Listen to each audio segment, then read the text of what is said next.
Hello, I'm Andy Smith. Welcome back to the third and final session of this three-part series dealing with the world of working memory and words. And this is again for the CMI Broadcast Conference. This session, we're going to be looking at the role of working memory and reading comprehension. Last session, we noticed how the capacity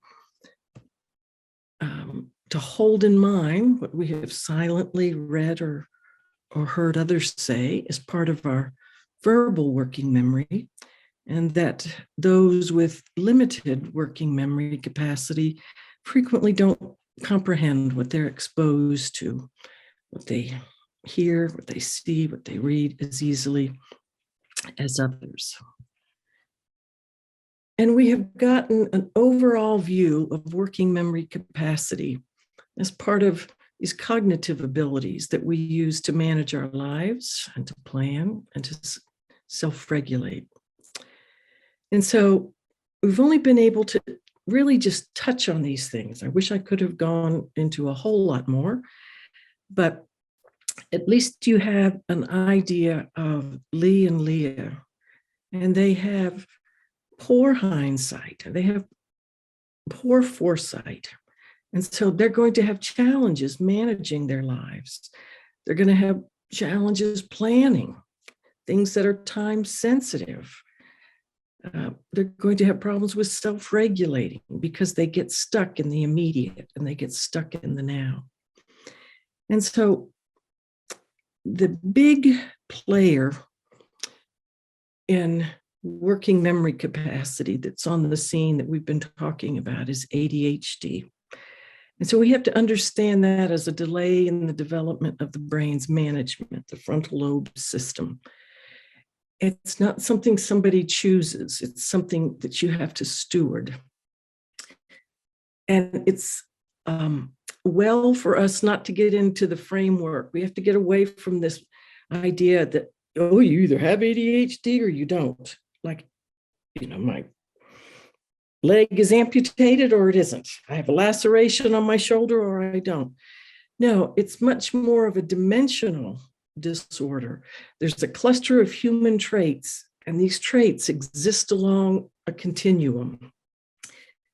And so at certain times in our lives, there are self-regulation capacities that we're going to be needing, and it will draw on different clusters of these traits. Now, this frontal lobe executive functioning, it's right there for those of you that like things very listed out. You can come back. We've mentioned some of these. And when we think of ADHD, you can think if there's a group of 20 kids, 1 out of 20 are going to have ADHD if you live in Europe, but it's 2 out of 20 if you live in the United States. And so want to know that ADHD comes along, other things are piggybacked on top of it. And I've tried to show you just some of the self-regulation difficulties. Now, this thing of executive functioning, it's all over psychology, education, so forth. And different experts look at these executive functions and they divide the pie in different categories. Dr. Bartley, what is so outstanding about him is Dr. Bartley has taken all the executive functions, the ones that are most often represented, and has turned that into understanding executive functioning as self-regulation. And he is on the cutting edge. Some of these others, they're components, they're lists. That's wonderful. His theory is more broad, more expansive. And here you can see, this is the ADHD report. This is cutting edge. He is encouraging clinicians to understand ADHD executive functioning as self-regulation. So you guys are getting, cutting edge stuff here. And so I did this slide to show you, we typically think of ADHD as the little fella that's hyperactive and running all around. Not necessarily. It depends. Again, this is a dimensional disorder. What we have been dealing with is not the hyperactivity so much as the working memory. And so ADHD is going to impact different people different ways. And see over there on the left of your screen, this is the cognitive control dimension. Now, if you're a person with ADHD, 18% of this group are going to have autistic traits. If you have autism, and if you're in the group that has an average or above IQ, what they think of or used to call Asperger's, then look, 1/2 to 2/3 are going to have executive function deficits. So this can be quite significant, can't it? I was touched by Mason. Here she is as a young school mistress, just starting her career. And this is a letter that was written to her. And the, I guess you call it a professor, Dunning, said, you know, when you talk about sinning against the souls of children, and so I thought that was her concern, not to sin against the souls of children, not to hinder, not to despise. And I thought that is something we don't want. We don't want to sin against the Lees and Leahs in our lives. And so we want to check out our expectations. Are we importing expectations from high capacity Hal or medium capacity Meg onto Lee and Leah? And we're even going to look today at expectations that we might be importing from Mason, because we know people in Mason's time didn't understand these frontal lobe capacities. And then we're going to look a little bit at our expectations in terms of reading and reading comprehension. Now, I used to drive in North Carolina mountains for my work. And I can remember the fog, times it was thick as pea soup. And I could only see like, maybe 1-2 car lengths ahead. So think about driving through the fog. It's slower. It's hugely more effortful. And I think this is sort of analogy for us with ADHD. We don't envision our future. We get caught up in the immediate, in the now. And so it's so many times it's like you hit that, I call it a neurological fog. I go to pack for London and I can't even think about what I need or what I have to put in the suitcase. So that's where we use those adaptive strategies to take the stress off that working memory. But I think of other people on top of this mountain, and they can look down and say, they could see miles ahead and say, well, there's a gas station 10 miles away, and then there's not another one for 100 or 200 miles. So I'm going to stop and make sure I get my gas now. And then there are people that just can look way, way out. And that thing, I'm going to stop and get gas now because I can see there's not any for the next 100 miles. That's that correcting your actions now in the present, because you can conceptualize, you see your future ahead. And so for those of us who have our limited working memory capacities, our strategies to get on down the journey of life, so many of them center around, well, don't rely on working memory. It's insufficient. So we're going to have to we're going to have to take the information we have in our minds, or that our minds should be doing, and we're going to have to make it into our external or our sensory world. We've been over some of these. We designed the now, the immediate. We've done some of these before. We've talked about some of these. And I'm going to before I get into some theoretical discussion, I want to just take a little tangent. We're just going to take a little side here and look at a few examples of these adaptive strategies.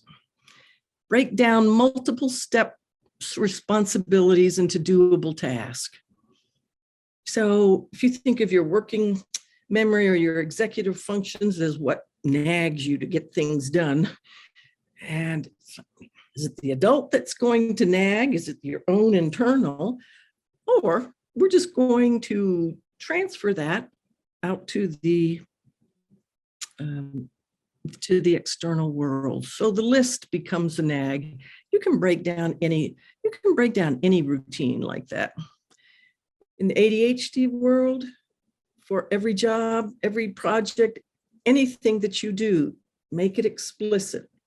Write down materials you need, how many steps, put these things in your planner. One of the things that catches up with the adults is you put the task in, but you don't put in what the cleanup time is for the task. So it's just all a matter of refining these sorts of making the invisible visible. If you have ADHD, you have no concept of time. There is now and not now, and that's it. So to help with this contorted, distorted sense of time, you do a task analysis, a time task analysis. And you can do this with your kids. How long do you think it's going to take to brush your teeth? How long do you think it takes to put your makeup on? So you project, and then you actually do. And then that gives you, oh, this is how much time I need for a morning routine. This was a wonderful way of combining these different elements. This is from Lynn Meltzer's, and this is what she has kids fill out, whether it's what you need to do for your chemistry lab. And she even has kids take making a sandwich, putting all those steps down to show them how to break down something. It's very clever. Now, we're going to switch now, and we're going to think how Lee and Leah, they are going to have problems when it comes to keeping persistent effort on tasks that are of high cognitive demand. And we're going to look at this through the lens of the effortful brain and the automatic brain. In our last session, you saw attentional control, how that's embedded in the different processes. And we looked at this information processing model of working memory, short-term, long-term. And so this cutting away of task irrelevant info, it's happening. All that filtering is constantly going on, these different stages, whether it's retrieving, whether it's, the combining. And this is just to help us see, again, attention is not under volitional control, which is what Mason thought, it's what the Victorians thought. But we need to update. We need to update our framework. Now, while you were looking at this model, did any of you notice that horizontal arrow that goes from the short-term memory over to the long-term memory, and it just bypasses the working memory? That's what I want to discuss with you now. When we talk about new learning that results from processes such as, listening to or reading living books or retelling ideas through narration, we're talking about knowledge that we have acquired that is stored in what we call the declarative long-term memory. And even the label declarative, that's the idea that, it's something we can declare, something we can purposefully explain, knowledge of ideas and things and people and so forth. But not all kinds of learning fit into this category. Some kinds of learning go from our sensory experiences into this non-declarative long-term memory. And this kind of learning, it takes a different route, and it avoids this cognitive load of, deciding and selecting. So learning that's stored for years and years and years, decades in our lives, it's divided into these two memory systems. There's the implicit memory system, non-declarative, because that happens unconsciously. It's not something we're declaring. And then there's the declarative, and that's that purposeful, conscious recollection of people, places, and events. And so each of these long-term memory systems, they contain different kinds of memory, different operating systems, different neural regions. And I did this slide just to show you, you don't have to absorb all this, don't get overwhelmed. This is just to show you that the different kinds of learning are stored in different brain regions. I'm going to take this apart just a little bit so that you can understand Lee and Leah better, but also so you'll be able to navigate. Mason had some erroneous thinking, and you will want to be able to navigate some of that. The Victorian confusion is around this, what we call the implicit memory system, and that's the automatic brain. And so they're trying to make sense of the brain and body connections, and they don't understand about memory. And so they're just trying at that stage. But the idea of volitional control over the automatic activity of the brain, that was huge. And as that impacts our understanding of education and methods, it was something that we need to clear up. So your implicit memory system, this is skills, habits, things that happen. You're not conscious of them. They become a part of who we are. Now, on the other side is the conscious declarative memory, and that's what you usually think of when you think of, Richmond is the capital of Virginia, and Washington was our first president, and so forth. And it also includes events, facts about yourself. So I want to take some of these long-term or these implicit memory systems apart. We all know the child goes to the doctor, gets a shot, and then has a meltdown when goes to the doctor's office subsequently. Or the child gets bitten by a dog and then has a phobia of dogs. Now, there's another memory system, and this is one called priming. And again, this is all below conscious awareness. This is the idea that the past stimuli that you've been exposed to are going to unconsciously condition what you believe now. People talk about stereotypes in here, but this is where rumors start. And you hear something enough, and then you just believe it. You believe it's true. So basically a statement that 50 people have said versus one person has said, people just believe that is true. So it's Mason was concerned about the very conscious reflection of ideas. And she was concerned about people absorbing ideas without deliberate reflection. That would be this priming. And you think about today, all the social media, what goes on, so forth. I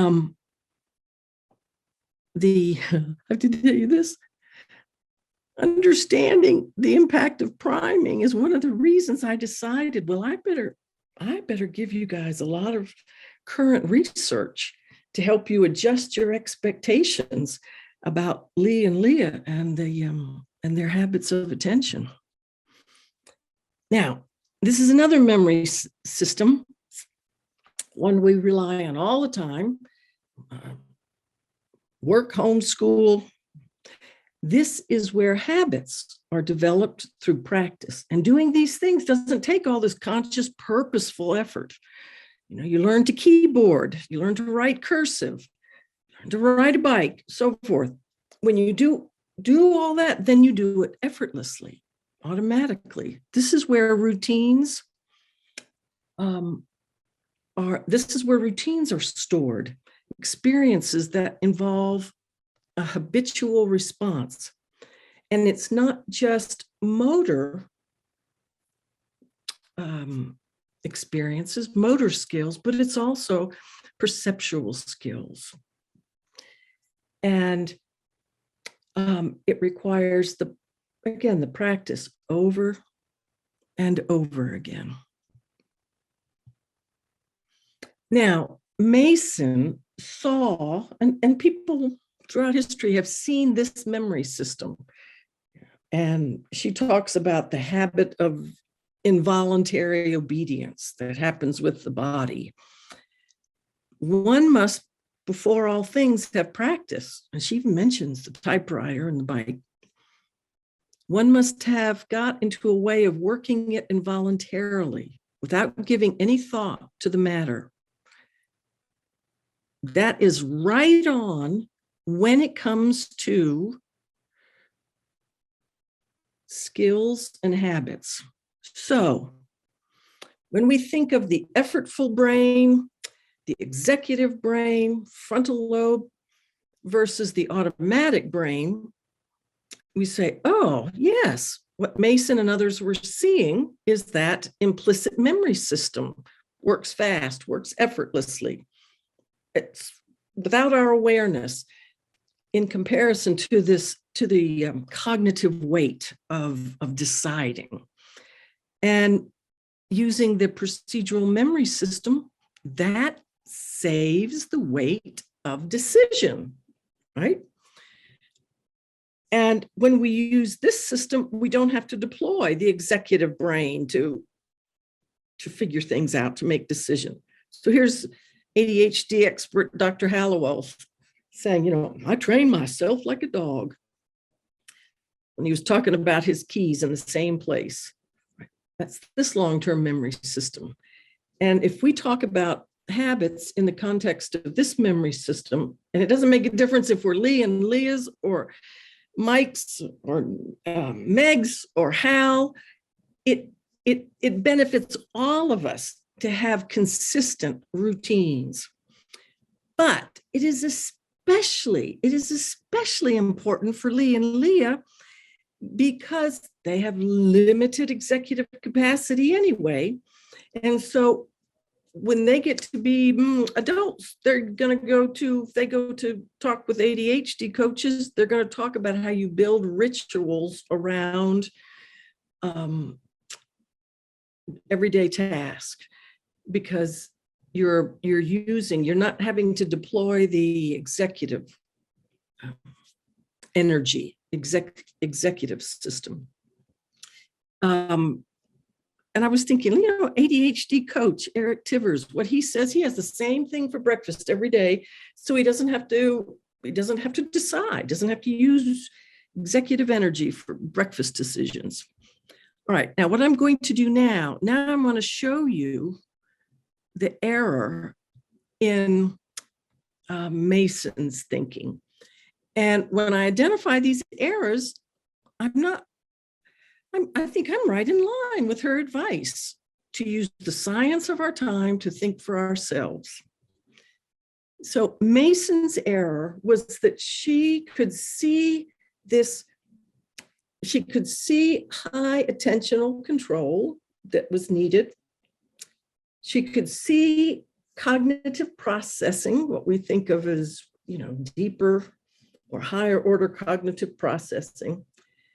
But her mistake was thinking that those would be a power of mind that you could habituate, that you could automate. They don't belong under the implicit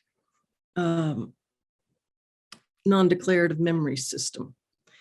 And so when she talks about the formation of intellectual habits, you can come back and pull this apart. There's several faulty understandings underlying her habits, mental, intellectual habits that need direct training. I put these together here. People in Mason's era thought about, they would talk about powers of mind, and they would also talk a lot about habits. And so what I've seen is that what Mason wanted, what she wanted for all kids, was what we today know as high executive capacity. And you think, well, who wouldn't? That's, understandably. She thought all children have the potential to develop these powers of mind, which include this high working memory capacity, through intellectual habit training. And then she designed lessons as instruments to train these powers of mind. So the idea is, do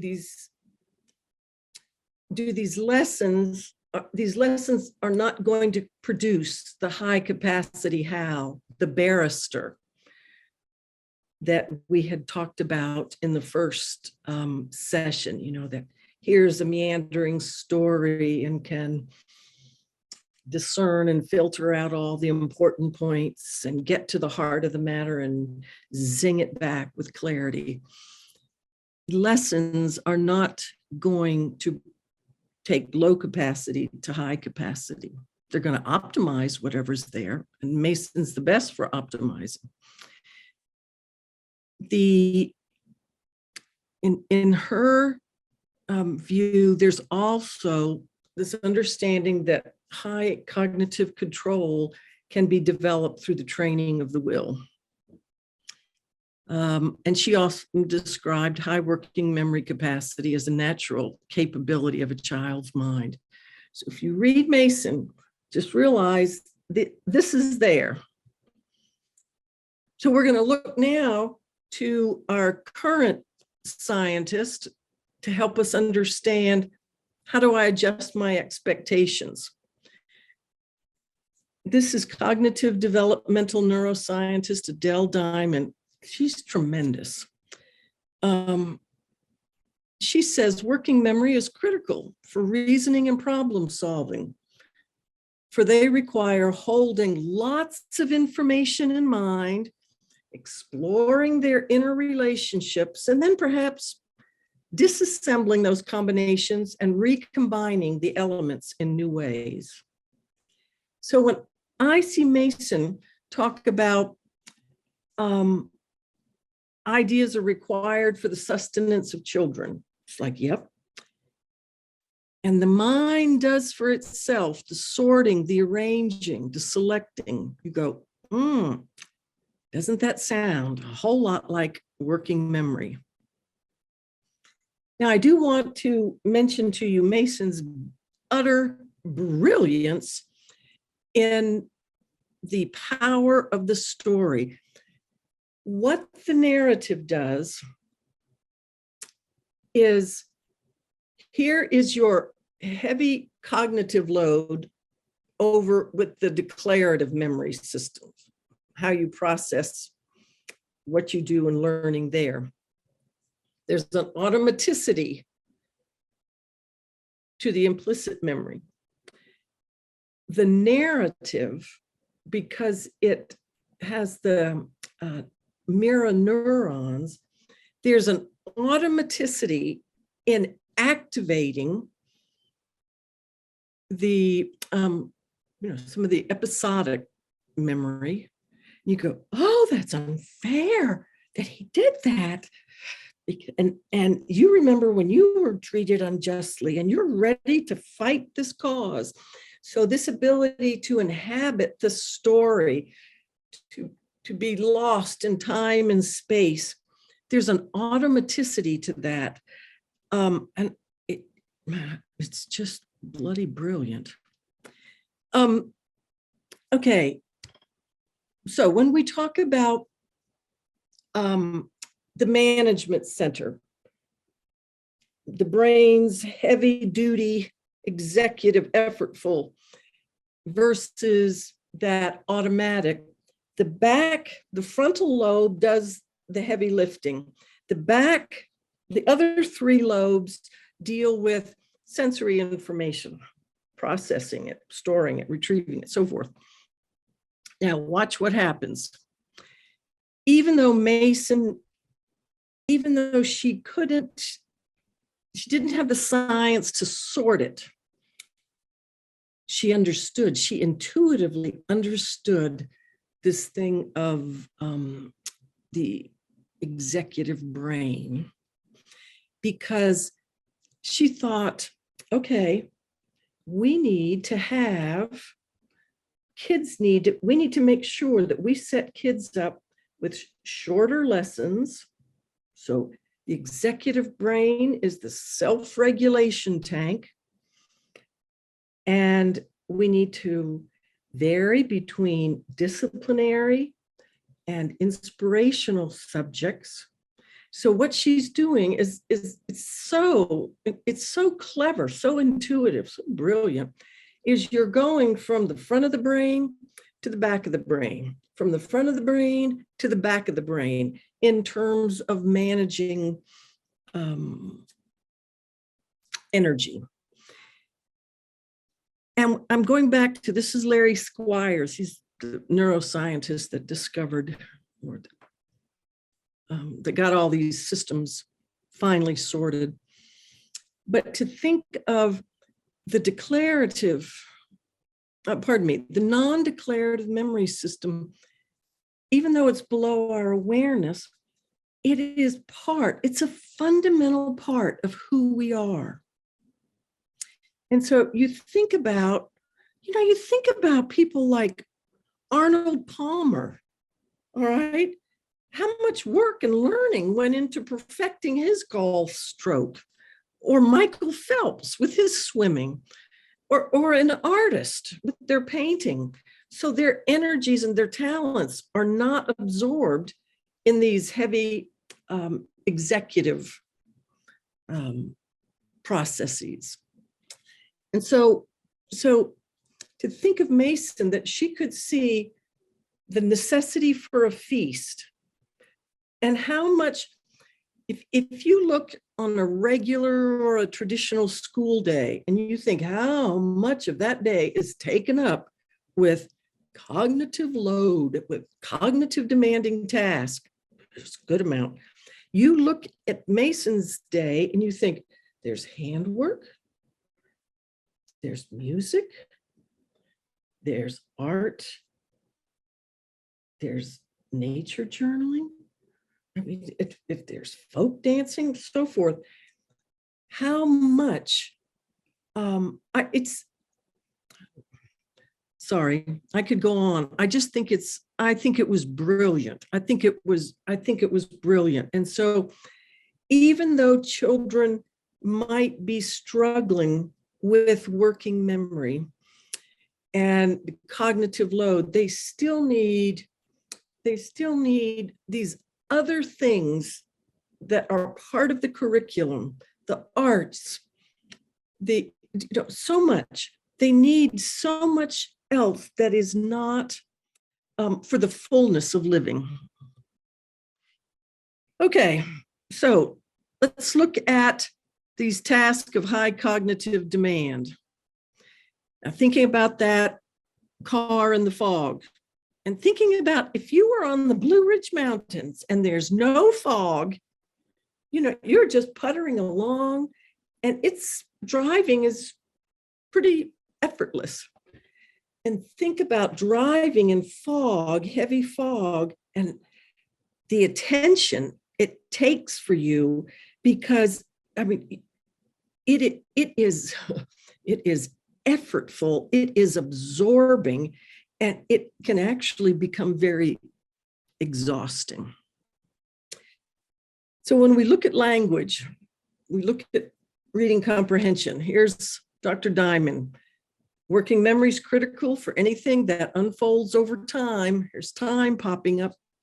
For it requires holding in mind what happened earlier, relating to what happened next. And think of how much working memory is used in reading, in listening. And I think last time we looked at how squiggle notes, you can offload the amount of events or little pieces of the story so that you can go back and act them out or write about them or talk about them. But think about when we come to reading, how much there is of what's happened before, what's coming next. Linguistic tasks are going to tax the working memory. So let me go back to this thing of classifying, arranging, sorting, so forth. Now, high capacity Hal is going to do that, so much of that internally, and depending on his age. And Mel, she's going to do some of it. But what they do internally, Lee and Leah are going to have to do externally. So the different kinds of lists, the different kind of diagrams. This is what the Book of Centuries does. This is a graphic organizer. And Mason is adamant about this, so I'm hoping you're seeing where I'm leading you. A single careful reading. It's like, yes, we want intelligent. Mason could see the need for the higher cognitive processes. Prefrontal cortex is not involved with memory. But look at those descriptions. Points, sequence, the links.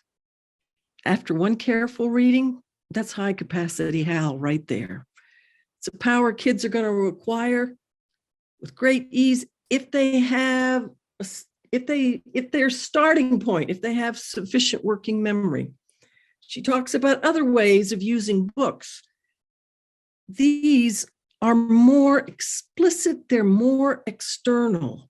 So making a list, making bullet points, again, setting up Venn diagrams or any kind of graphic organizers to help put all these things right externally are going to be important. Now, this is really critical.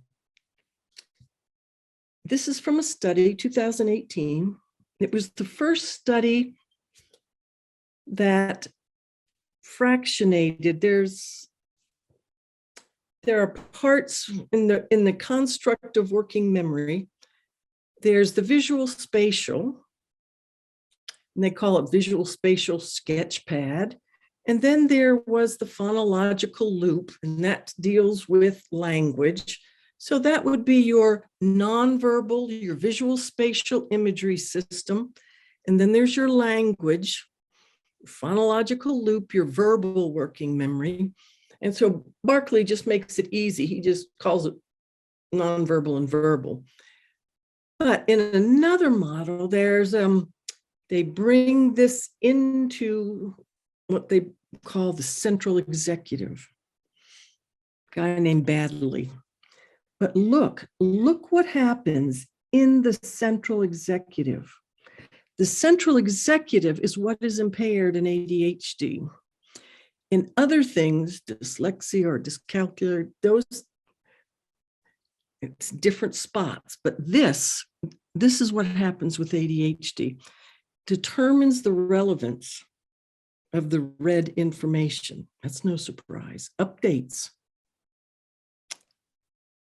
Makes connections between what is being read and what is known about the subject. Now, what does that say? That's working memory. So you think, oh my, this is the kind of cognitive capacity that just comes with the person's temperament, personality, right? It can be developed, it can be optimized.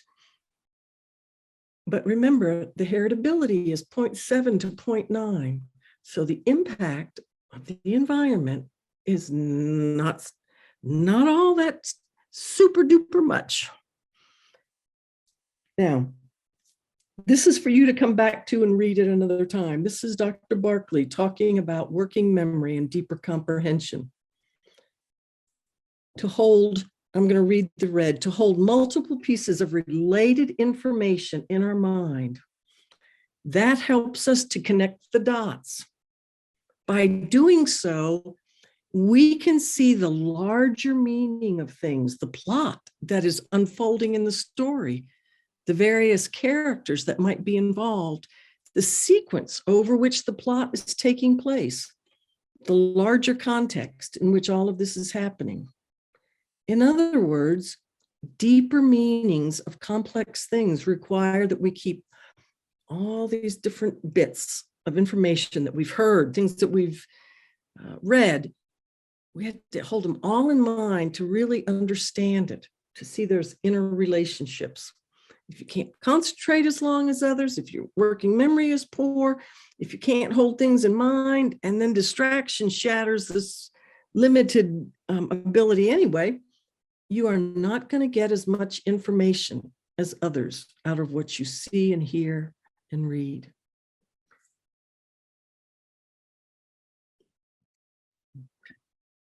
You can come back and read this. My question is, have we in the Mason community read Mason so much, and her love of reading and her understanding of the importance of attention or working memory capacity, that we have valued, we have an ideal of the high capacity Hal as the person that we're proud of. Look what homeschooling has done. It has produced somebody with these abilities. Do we in the Mason community have room for those people that do not love to read? It is not part of their temperament, their personality. They read, but they don't read extensively. They don't read for pleasure. Leah and Leah are going to read. Interest is going to be a huge factor for them. But just a thought, is there room for persons whose strength is not their executive capacities? So when we start talking about reading, I'm going to transition here. the biggest non-linguistic factor, which means not dyslexia and not because you're a second language learner. The biggest problem, biggest factor that creates reading problems is limited or weaker executive capacity. And so just a reminder, the executive capacity, the executive skills, frontal lobe, when we look at dyslexia, it's involving different neural mechanisms. And this is oversimplified, but your people with dyslexia are going to have major problems in the decoding level. The ADHD folks, they will learn. Takes them a little bit longer because of things being automated, but it's going to be on the text comprehension that's going to be their big challenges. So if we look at reading comprehension, you think comprehension's built on fluency. You're not going to be able to deal with what the text means if you're still struggling to be fluent. And you're not going to be fluent if your cognitive resources are still tied up with decoding. So each of these things need to be given. The child, Lee and Lee, are going to need enough time, enough practice for these to become automated. Mason relies heavily on the working memory. When you think of how she does dictation, and the children are to look, and then they're to hold the image in their mind, working memory. And then if they make a mistake, you rub that out, okay? The physiology of the time thought, everything, you were imprinting on the brain.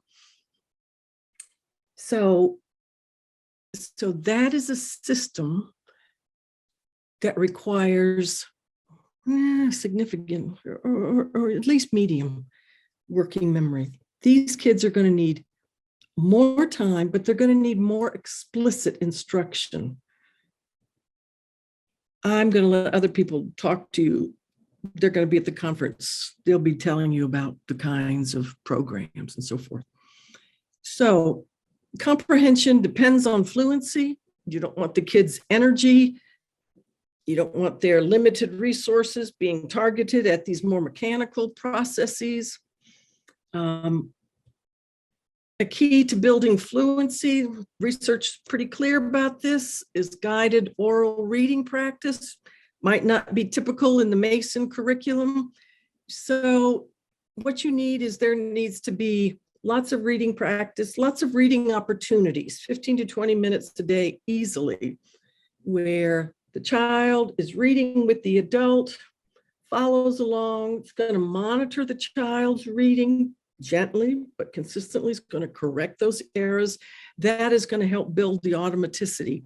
So don't even think about really reading comprehension until the fluency. And it might take a while. The lovely thing about Mason is that these children's minds are being fed all the time, all the inspiration that's going on. They're not being locked in a resource room, drilling, skilling the whole day, but they will need more time. The inspiration or the interest value of the living ideas, it just cannot be overstated. So important.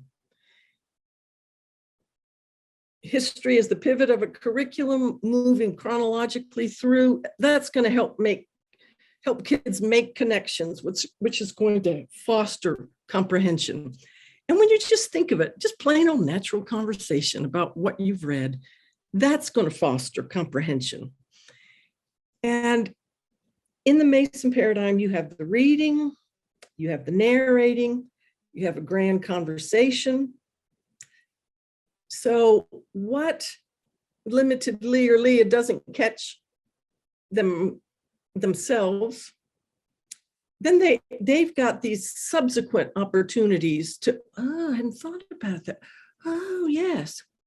Now, the question comes in your schooling practice, do you have a place for them to write down if they've gained any insights from the grand conversation, to write that back down?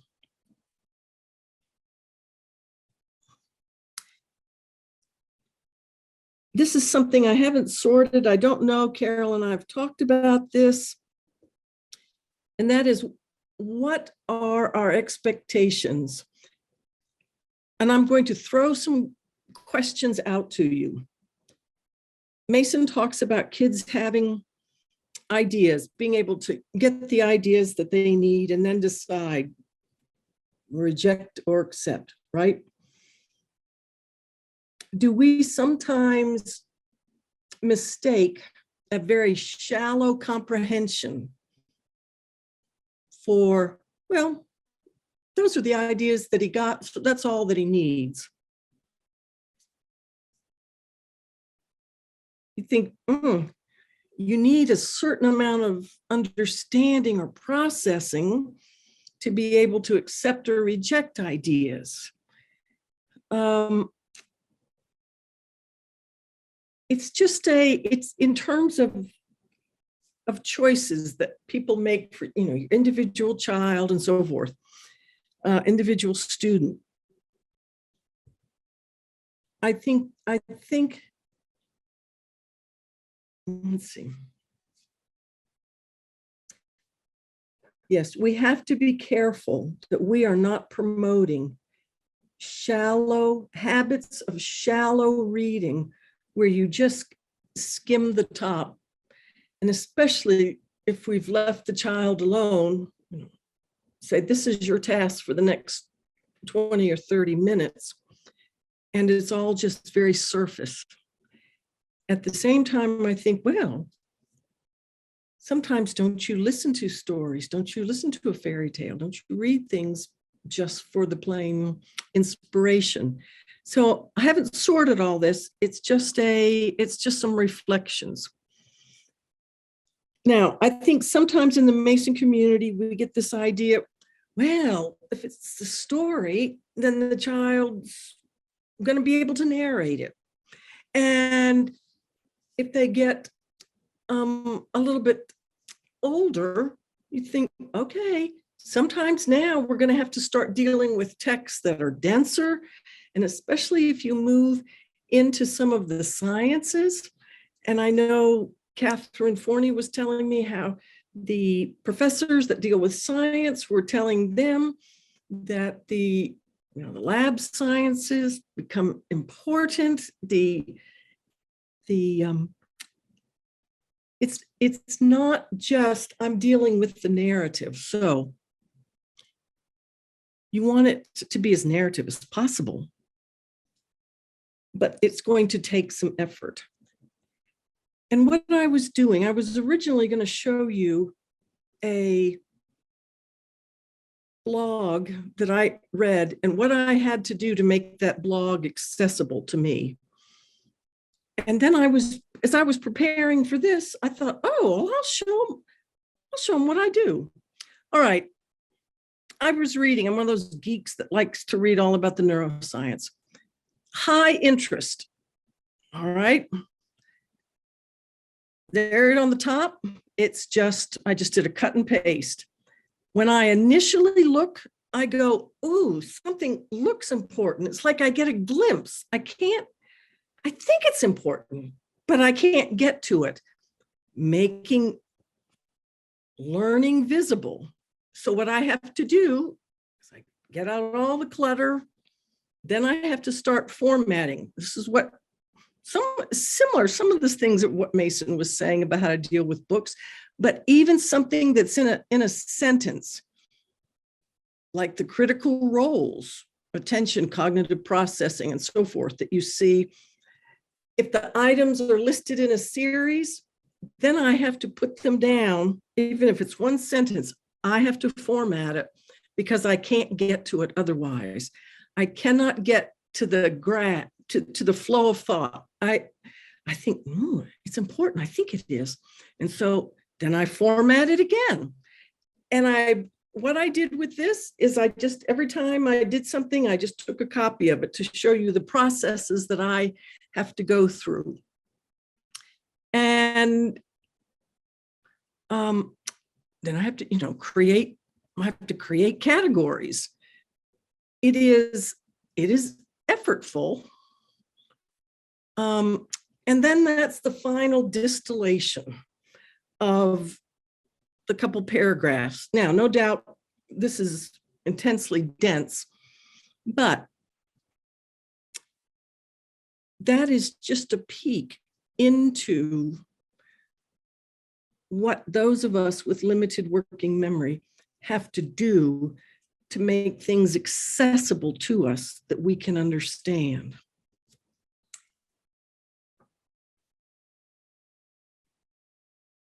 Listing,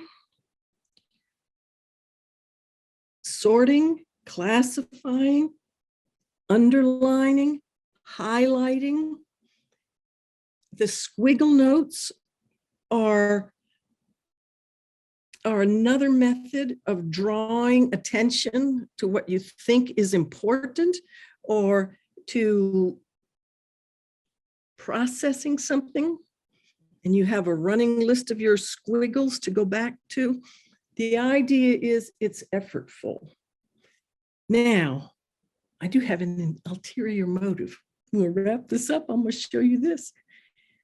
When we talk about motivation is neurological, there's your neuroanatomy right there.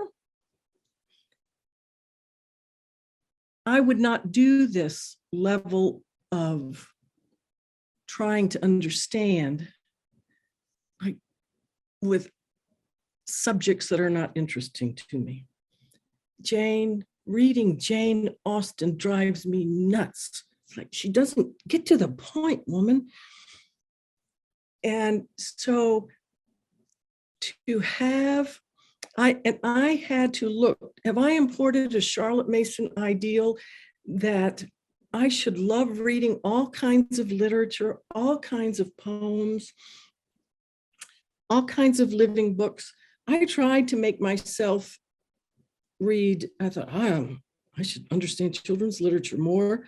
So I got the story of the Arabian Nights. And this whole thing of interest, the ADHD brain zeroes in on interest. And I'm going to tell you what, it was just, I'm going to get through this. I am going to read this. It becomes so effortful. So one becomes highly selective. And when you get in the student with ADHD gets into the world beyond school, people are going to tell them, you be highly selective because some things work and some things don't. Now, this is Dr. William Dobson. He's a psychiatrist. He deals with ADHD folks. This is something you can access online. And he says, you know what? We have to quit thinking of ourselves as being defective, having a defective nervous system. We have an interest-based nervous system. And that means that you get in the zone several times a day where these executive impairments don't bother you.